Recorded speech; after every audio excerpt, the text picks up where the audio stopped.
프리메이슨 요크 의식. 프리메이슨 세상에서 가장 오래된 비밀 결사체. 프리메이슨 폴 제퍼스 지음.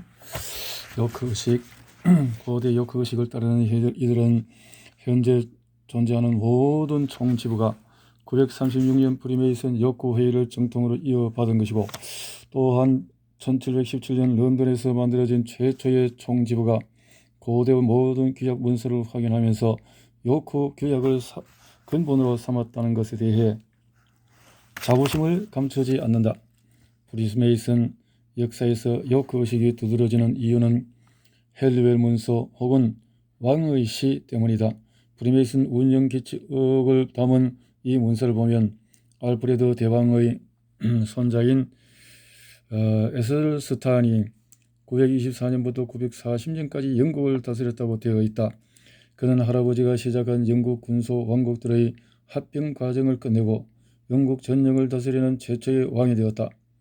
왕의 시와 기타 고대의 전설에 따르면 에셀스탄은 프리메이슨의 열렬한 후원자였고 수많은 교회 수도원 성체를 지었다고 한다.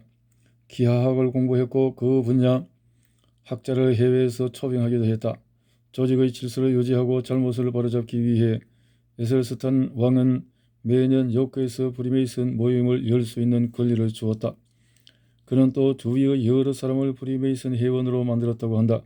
더 나아가 에셀스탄은 형제인 에드윈을 장인으로 임명했고, 세 번째 계급이죠, 장인. 최초의 총지부 모임인 926년 요크에서 열리도록 했다고 전한다. 영국 프리메이슨 규약은 바로 그곳에서 그리스어, 라틴어 등으로 된 고대 문서들을 참고해 만들어졌다. 오늘날 학자들은 왕자가 프리메이슨의 실제 활동 회원이라기보다는 명예 회원이었으리라고 추측을 한다. 17, 18세기의 고위층 명예 회원들이 아주 많았던 것이 여기에 기인한다고 한다. 요크 의식의 역사가들은 런던에서 4개 총지부가 연합한 이후 프리메이슨의 기원을 찾는 이들이 고대 이집트 솔로몬 신전, 로마 건축조합, 중세 성당 건축가 등에 주목했다고 지적한다. 하지만 18세기 초 새로운 이론이 등장했다. 프리메이슨이 십자군 및 성전 기사들이 활동한 성지에서 시작되었다는 이 이론이었다. 열띤 논쟁을 불러일으킨 이 주장은 1737년 파리에 살던 앤드류 마이클 램지가 들고 나왔다. 그래서 램지 이론이라고 불린다. 일부 프리메이슨 회원들이 애초부터 반대 주장을 펼치기는 했지만 어떻든 성전 기사단에서 프리메이슨의 뿌리를 찾는 이론은 영국의 군대 지부를 통해 식민지 미국에 전해졌고 뜨거운 환영을 받았다. 요크 의식의 최고 등급 로열 아치가 등장하는 미국 최초의 기록은 1753년 12월 22일 버지니아 프레드릭스버그 지부에서 쓰여진 것이다. 미국에서 가장 먼저 성전기사 등급에 올라선 이는 윌리엄 데이비스였다. 그는 1769년 8월 28일에 보스턴 성 앤드류 로열 아치 지부에서 로열 아치 및 성전기사 등급을 받았다. 약제사였던 그는 뱅커힐 전투에 참전한 용사였다. 폴 리비어는 1769년 12월 11일에 성전기사 등급에 올랐다. 5달 후에는 조지프 워렌도 성전기사 등급에 이름을 올렸다. 이 기간 동안 식민지 미국의 지부들은 로열 아치 등급도 부여하기 시작했다. 어느 역사가는 프리메이슨 구조 내에서 이들 등급을 어떻게 대우해야 할지를 둘러놓고 많은 논쟁과 혼란이 빚어졌다고 기록했다. 국가 혹은 주 단위의 조직이 형성되고 프리메이슨 전체를 포괄하는 합리적인 구조가 마련되었다. 오늘날의 요크 의식에서 장인은 로열 아치 장인위원회, 로열 셀렉트 장인위원회, 그리고 성전기사 지휘단 등 세 그룹의 구성원이 될 수 있다. 하지만 그 어느 그룹에서도 신입 도제 숭령공 장인의 승급 과정에서처럼 긴 의식을 암기하도록 요구하지는 않는다. 요크 의식에는 마크 장인, 거장, 가장 위대한 장인 로열 아치 장인의 4개의 등급이 존재한다. 마크 장인은 기술자의 마크를 등록하도록 하는 의식에서 기원했으리라 여겨진다. 이 등급이 가장 먼저 나타났고 그 외의 등급들은 여러 해 후에 나타났다고 믿는 학자들도 있다. 가장 위대한 장인은 미국에서 생겨난 등급이다. 1783년의 커네티컷 미들타운 기록을 보면 로열 아치 지부에 이 등급이 포함되어 있다. 어느 프리메이슨 학자는 이것이 솔로몬 왕 신전의 완성이라는 문제에 강제적으로 관심을 집중하도록 만드는 유일한 등급이기 때문에 프리메이슨을 통틀어 가장 극적인 등급이라고 부른다. 로열 아치 등급은 고대 프리메이슨 조합의 정점 그리고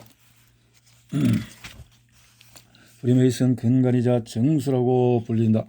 이 성급의식의 드라마는 솔로몬 신전 파괴와 유대인의 바빌론 유수에서부터 신전 재건축을 허락받고 돌아오기까지 다룬다. 재건축 과정에서 오랫동안 잃어버렸던 장인의 말을 되찾게 되는 것이다. 이 때문에 로열 아치 등급은 프리메이슨 교육의 완결로 여겨진다. 그것은 고대 프리메이슨이 가진 완전한 빛을 드러내며 최초 계획과 협치된 완벽한 체계를 보여준다. 따라서 이 등급을 가진 이는 장인이라는 고귀한 이름에 걸맞는 자격을 갖출 수 있다. 기타 프리메이슨 조직. 그 밖의 여러 프리메이슨 조직은 매우 흥미롭다. 미국에서 가장 유명한 것은 신비로운 묘귀족들의 고대 아랍 모임이다. 32등급의 회원 혹은 성전기사 등급 회원들이 가입할 수 있는 이 슈라이너 모임은 1871년 뉴욕에서 만들어졌다. 프리메이슨 내에서 공식 지위를 가진 모임은 아니지만 미국 프리메이슨 사이에서 아주 유명하다. 번쩍거리는 동양 의상, 길고 복잡한 명칭, 농담과 장난, 이슬람교를 희화하는 의식이 특징이다. 회원수가 80만 명에 달하는 이 모임은 장애 어린이를 위한 정형외과 병원을 지원한다. 로스앤젤레스에 위치한 슈라인 회관은 아카데미 시상식을 포함해 다양한 연예 행사가 열리는 장소이다.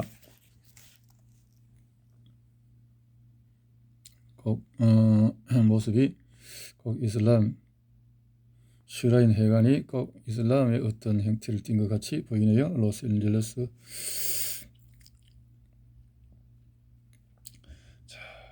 이런 식으로 외부에 노출되면서 슈라이너는 유명해졌지만 영국 프리메이슨 슈라이너 가입을 금지하였고 이를 어길 경우 회원 자격을 정지시키고 있다. 박애와 자선을 통한 삶의 즐거움 추구를 특징으로 하는 슈라이너는 절제된 즐거움, 무례하지 않은 호의, 거칠지 않은 활락의 철학을 믿고 실천한다. 그 역사는 1870년에 뉴욕 맨해튼에 살던 프리메이슨 회원 수천 명이 모였던 데서 시작된다. 맨해튼 인구를 전부 합해봐야 90만 명에 불과했던 시절이었으므로 이는 상당히 많은 수였다. 그 중에 한 명이었던 윌리엄스 플로렌스는 프리메이슨 회원 형제들과 함께 의식보다는 즐거움과 동료의식이 강조되는 조직을 구성하고는 했다. 유럽을 여행하면서 플로렌스는 아랍 외교관이 주최하는 파티에 참석한 자리에서 코미디 음악 드라마를 보았다. 공연 말미에 손님들이 가짜 비밀단체에 가입하는 순서가 있었다. 그는 깊은 인상을 받고 비슷한 파티에 2번 더 참석하면서 그 분위기를 꼼꼼히 기록했다. 뉴욕으로 돌아온 그는 친구 월터 플레밍 박사에게 그 경험담을 털어놓았다. 두 사람은 의식을 재현해내면서 비밀단체를 만들었고 이것이 바로 슈라이너다. 슈라이너의 공식 명칭인 신비로운 묘귀족들의 고대 아랍 모임의 머리 글자들을 재조합하면 프리메이슨 회원이라는 뜻의 시 된다. 메이슨. 1872년 9월 26일 미국 최초의 슈라이너 전당이 만들어져 메카 전당이라는 이름을 얻었다. 당시에는 회원이 별로 없었다. 하지만 1876년에 신비로운 묘 귀족들의 고대 아랍 모임 최고위원회가 생겼다. 그로부터 채 2년이 되지 않아 슈라이너 회원수는 43명에서 400명 이상으로 늘었고 전당도 13개로 많아졌다. 1888년이 되자 회원수는 7,000명을 넘어섰고 미국의 48개, 캐나다의 1개 전당이 활동하고 있었다. 1880년대의 슈라이너는 기본적으로 사교 조직이었지만 황색열 전염병 때나 존스타운 수재 때 희생자를 돕는 데 앞장섰다. 1898년에는 회원수 5만 명의 총 79개, 71개 전당이 자선사업을 펼치는 조직으로 성장했다. 자선사업은 1920년 6월 오레곤의 포틀랜드에서 열린 최고위원회 회의에서 공식화되었다. 장애 어린이를 위한 병원을 만들기로 한 것이다. 1922년 6월 루지애나 슈레브포트의 장애아를 위한 최초의 슈라이너 병원을 짓기 위한 주춧돌이 놓였다. 슈라이너는 어린이들에게 무료로 정형외과 치료를 해주었다. 1962년 토론토에서 열린 최고위원회 회의에서는 어린이 화상 환자를 위한 병원 개원이 결정되었다. 다음에 텍사스 대학 존 실리 병원의 병상 2개의 임시병원이 문을 열었다. 이어 신시내티와 오하이오, 보스턴의 종합병원에 각각 비슷한 임시병원이 마련되었다. 33개 병상 규모의 슈라이너 화상치료병원 건축은 1968년에 끝났다. 그 밖에도 슈라이너는 필라델피아의 척추 재활센터, 수많은 정형외과 및 화상치료병원, 척추 피혈 관리 프로그램, 화상 환자 이송을 위한 항공응급수송 등을 운영하고 있다. 슈라이너의 가장 눈에 띄는 상징은 검은 술이 달린 붉은 모자이다. 이 모자는 공식 행사 때나 행진, 여행, 서커스, 댄스 파티, 식사, 스포츠 모임 등에 어김없이 등장한다. 슈라이너 회원은 자동차 경주단, 드럼과 나팔 연주단, 동양악기 연주단, 자동차 순찰대, 기마 순찰대, 어릿광대 모임 등에 참여할 수가 있다. 오늘날 미국, 캐나다, 멕시코, 파나마 공화국의 슈라이너 전당 191곳이 운영되고 있고 회원수는 75만 명을 헤아린다. 비공식 슈라이너 클럽은 전 세계에 존재한다. 나일의 딸들은 슈라이너 회원의 여자 형제나 아내로 구성된 국제적인 형제 조직으로 미국과 캐나다의 149개 전당을 보유하고 있다. 1913년 미래에 대한 전망을 공유하는 진취적인 여성 22인으로 시작된 조직은 북미 전역에 걸쳐 5만 4천 명의 회원을 확보했다. 나일의 딸들 회원은 북미와 하와이의 슈라이너 어린이 병원 22곳에서 환자를 보살핀다. 매년 150만 달러 이상의 기금을 마련해 인공 수족, 부목, 환자용 특수 신발 제작 등을 지원한다. 그 밖에 옷과 장난감을 마련해 어린이를 위한 파티를 열고 병원 자원봉사 활동을 벌인다. 그렇다와 레바논의 키 큰 삽목도 이와 비슷하게 자선과 즐거움을 함께 추구하는 조직이다. 공식 명칭이 황홀한 왕국을 은밀히 예언하는 신비의 조직인 그렇토는 슈라이너의 그것과 비슷한 술 달린 모자가 상징이다. 동방의 별은 프리메이슨과 아주 비슷한 조직이다. 장인 등급의 프리메이슨 회원과 가족관계인 여성들이 회원인데 지부마다 후견인 역할을 하는 프리메이슨 회원이 있어야 한다. 1850년에 5개 등급으로 이루어진 의식이 만들어졌다. 회원 수는 300만 명 정도이다. 프리메이슨의 여성 지부라고도 볼 수 있다. 예루살렘의 흰 슈라이너나 아마란스도 비슷한 모임이다. 가톨릭 교회는 이들 조직 참여를 금지한다. 프리메이슨 회원과 가족 친척 관계인 14, 21세 청소년은 드몰레 조직에 가입할 수 있다. 성전기사단의 마지막 단장이었던 자크 드몰레의 이름을 딴 이 조직은 1919년에 캔자스 시티에서 결성되었다. 드몰레 조직 회원들이 성인이 된 후 대부분 프리메이슨 지부에 들어가기 때문에 이는 프리메이슨의 수습생 양성 역할을 한다고도 할 수 있다. 미국 프리메이슨이 지원하는 또 다른 청소년 단체로 건축가 조직이라는 것도 있다. 소녀들은 여보의 딸들이나 무지개 조직에 들어갈 수 있다. 프리메이슨 회원 자격을 요구하는 특별 조직으로는 현역 및 퇴役 군 장교들로 이루어진 내셔널 소저너스, 아카시아 대학 조직, 필라델테레스 등이 있다. 자와 캠퍼스 클럽이 라 불리는 조직들은 프리메이슨 회원들의 사교 및 문화 생활을 담당한다. 1918년에 발족한 미국 프리메이슨 서비스 협회는 회원 복지와 대외 관계 업무를 처리하고 있다. 흑인 프리메이슨 회원들이 만든 조직으로는 신비로운 묘 귀족의 고대 이집트 아랍 모임이 있다. 여기는 스코틀랜드 및 요크 의식에 대응하는 체계도 갖춰져 있다. 필라레테스 모임은 국제적인 프리메이슨 연구단체인데 전 세계의 프리메이슨 관련 소식을 모아 잡지를 발견한다. 프리메이슨 장미 십자 모임은 가장 비밀스러운 단체로 장인 등급 이상의 프리메이슨 회원만이 추천제로 가입된다. 그 외의 프리메이슨 유관 단체를 소개하면 다음과 같다. 아카시아 대학의 사교 모임으로 1904년에 설립이 되었다. 아카시아. 장인 2명의 추천을 받은 개신교도에게 가입 자격이 주어진다.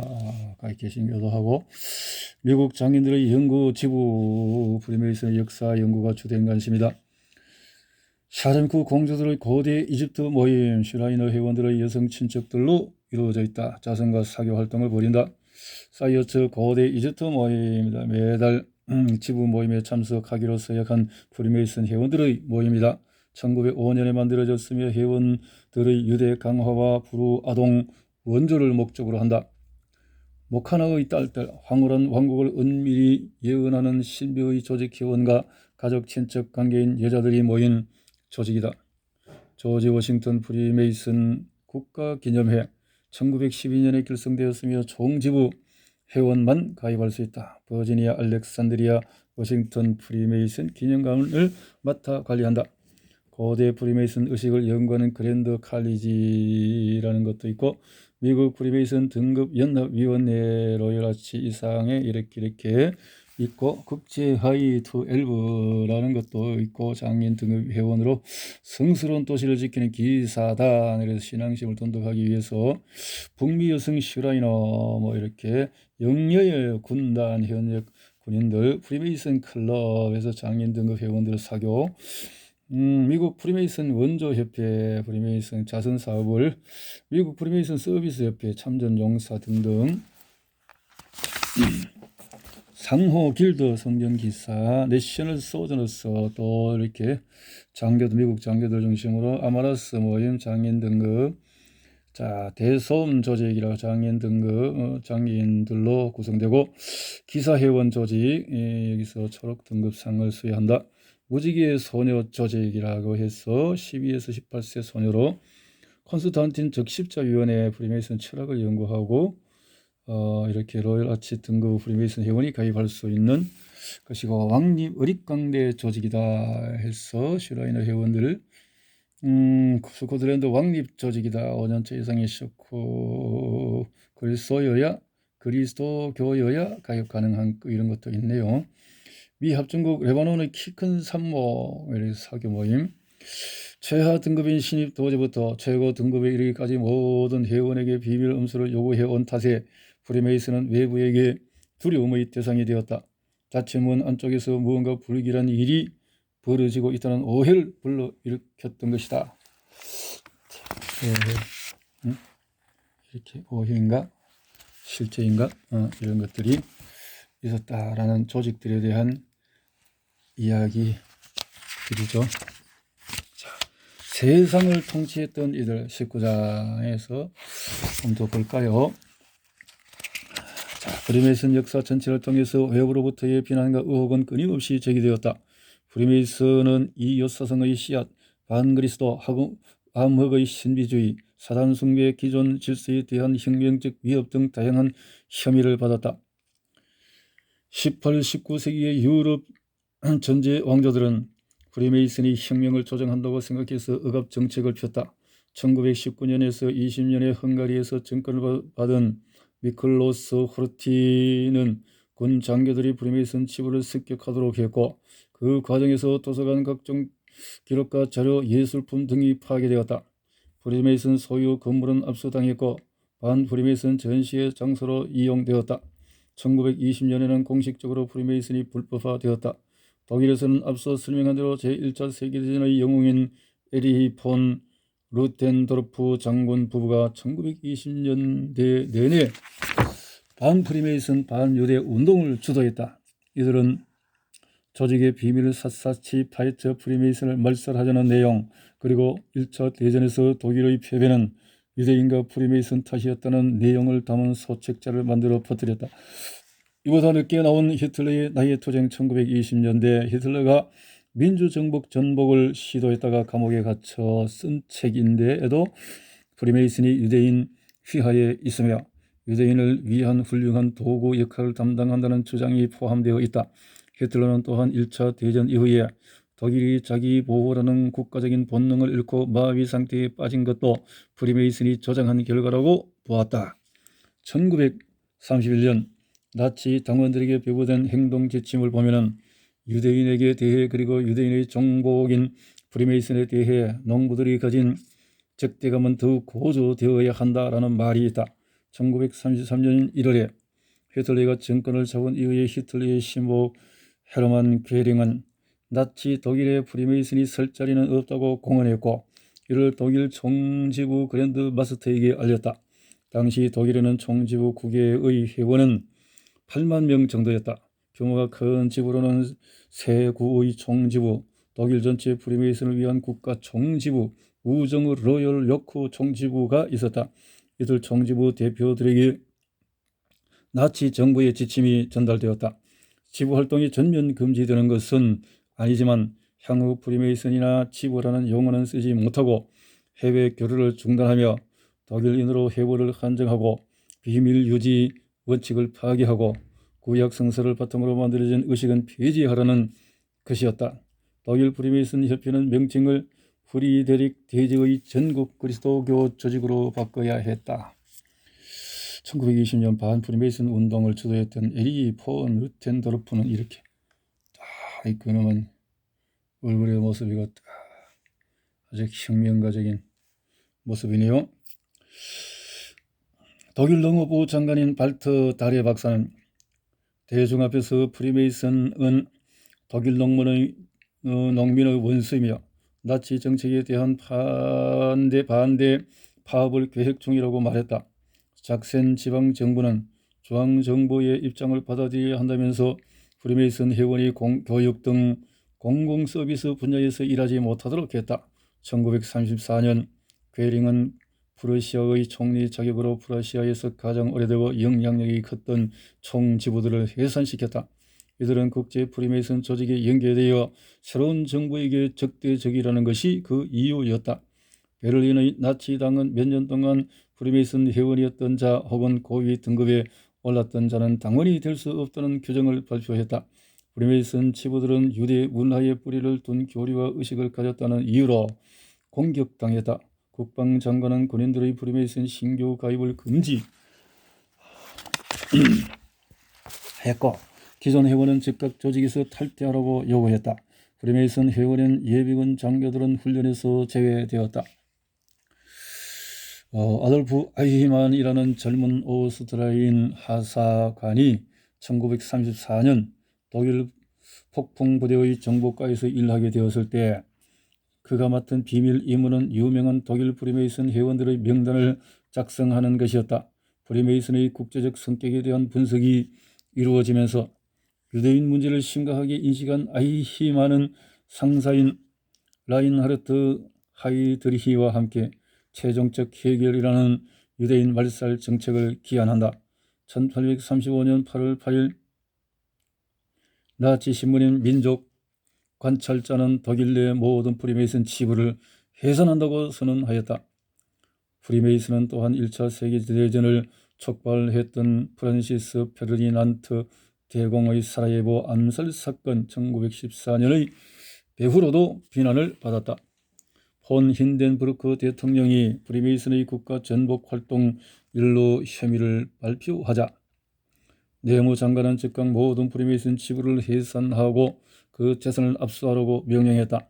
다처 교육감독관들은 독일 전역을 다니며 국민들에게 프리메이슨의 만행을 선전했다. 1918년에 독일군 지도 제작 부서에서 일하던 프리메이슨 회원들이 군사 기밀을 영국에 넘겼다는 것이었다. 1936년에는 독일 내무장관이 히틀러 집권 시기인 1933년 1월에 프리메이슨 회원이었던 이들은 공공서비스 분야에 종사할 수 없고 나치 당에서도 배제된다고 공표했다. 나치 선전가들은 유대 프리메이슨의 음모를 경고하였다. 나치 정보부 수뇌였던 게벨스는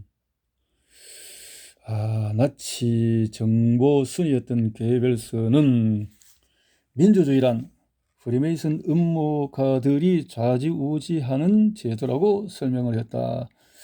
자, 게벨스가 이렇게 생겼네요.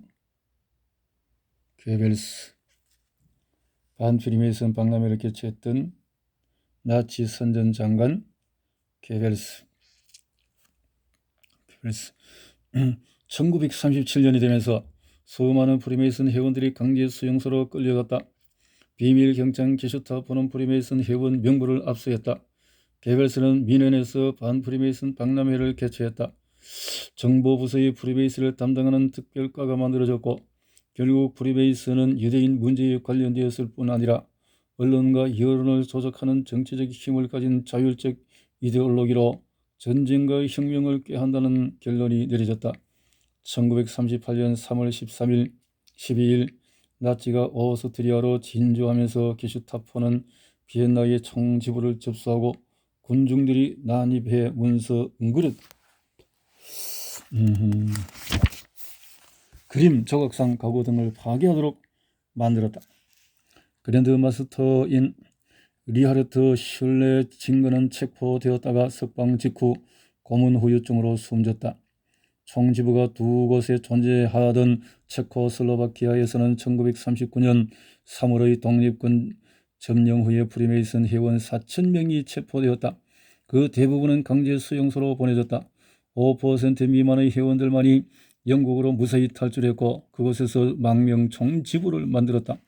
1923년 2월 23일 이탈리아의 베니토 무솔리니 파시스트 위원회는 프리메이슨 회원인 파시스트는 프리메이슨과 파시즘 하나를 선택하라고 발표했다. 이탈리아의 프리메이슨 총본부는 파시스트를 선택하기 위해 프리메이슨 회원 자격을 포기한다 해도 이는 조직에서 가르치는 국가에 해당하므로 거리낄 필요가 없다고 응답했다. 그러자 많은 회원들이 탈퇴했다.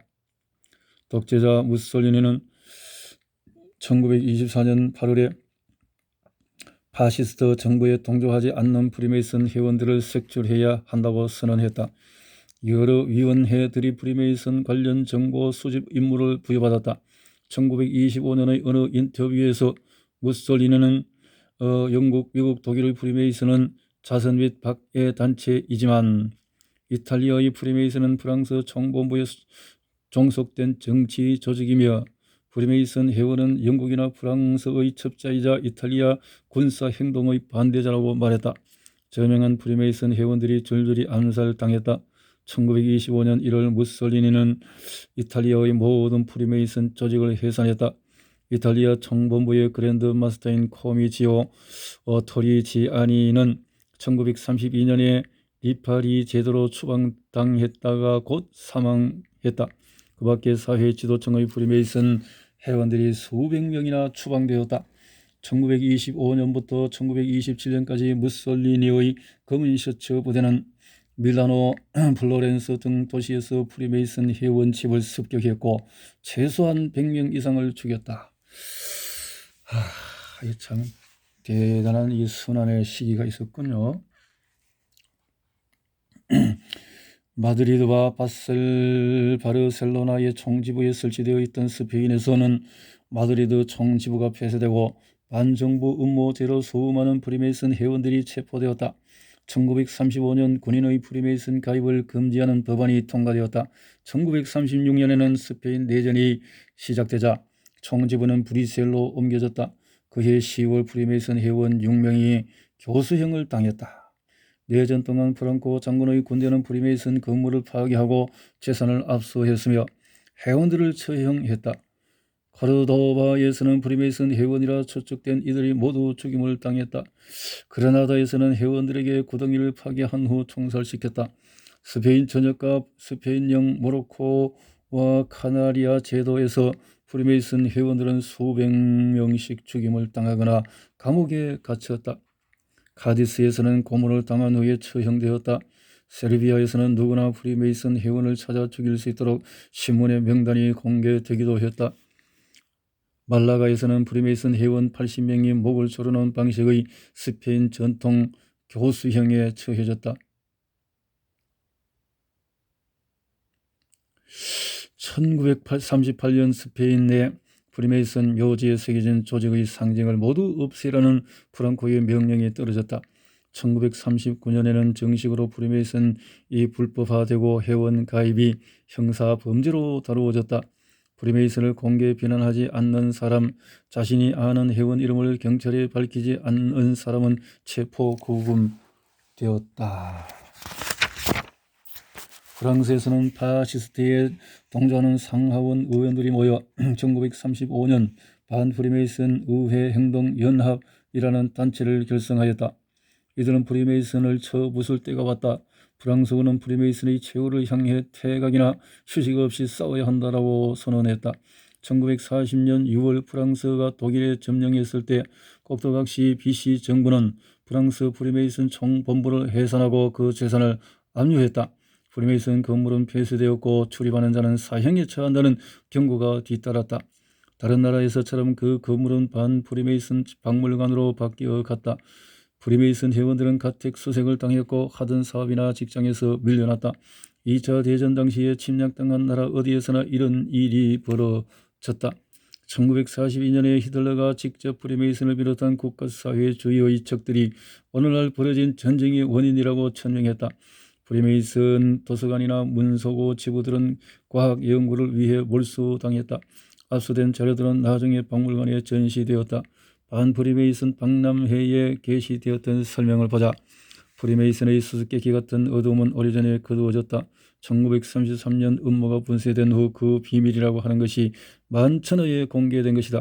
온 세계가 특히 우리 독일이 영국의 권력 강화를 위해 창설 확대되어 온 프리메이슨의 본질을 깨닫지 못했다면 그 마수는 한층 널리 뻗어갔을 것이다. 1945년 뉴스위크는 다음과 같이 보도했다. 지난 20년 동안 유럽의 프리메이슨은 역사상 그 어느 때보다도 철저하게 박해를 받았다. 무솔리니가 1925년에 이탈리아 프리메이슨을 압사시켰고 히틀러는 권력을 잡으면서부터 독일의 지부들을 없애더니 체코슬로바키아, 폴란드, 노르웨이, 네덜란드, 벨기에, 그리스 등지에서 같은 정책을 폈다. 유럽의 프리메이슨 회원들은 죽거나 지하로 숨어들거나 탈출할 수밖에 없었다. 뉘른베르크 전범재판에서 검사장 역할을 했던 미국 대법원 판사 로버트 잭슨은 현대의 독재자들이 가장 일찍부터 가장 잔혹하게 타도한 대상이 프리메이슨이었다는 점은 쉽게 이해되지 않는다. 아마도 독재자들은 이 조직이 개인의 자유에 큰 가치를 두는 만큼 경찰 국가 편을 들지 않으리라 판단했을 것이다 라고 말했다.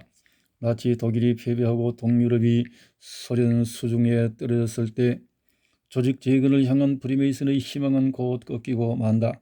체코슬로바키아 총지부가 활동 재개를 준비를 마쳤을 때 체코의 애국자이자 프리메이슨 회원이었던 에두아르드 베네스 대통령이 암살되고 공산 정권이 들어선 것이다. 헝가리에서는 1946년 3월에 1920년의 반프리메이슨 법령이 폐지되고 합법화되었지만 1950년 6월 13일 소련 지원을 받은 정부가 다시금 프리메이슨 지부를 인민민주주의 공화국의 적들, 자본주의와 서구 제국주의 동조자들이 모이는 장소라고 비난하면서 해산시키고 말았다. 결국 철의 장막 뒤쪽의 모든 나라들이 비슷한 정책을 택하게 되었다. 이렇게 되었던 시절이 있었군요. 자, 여기까지.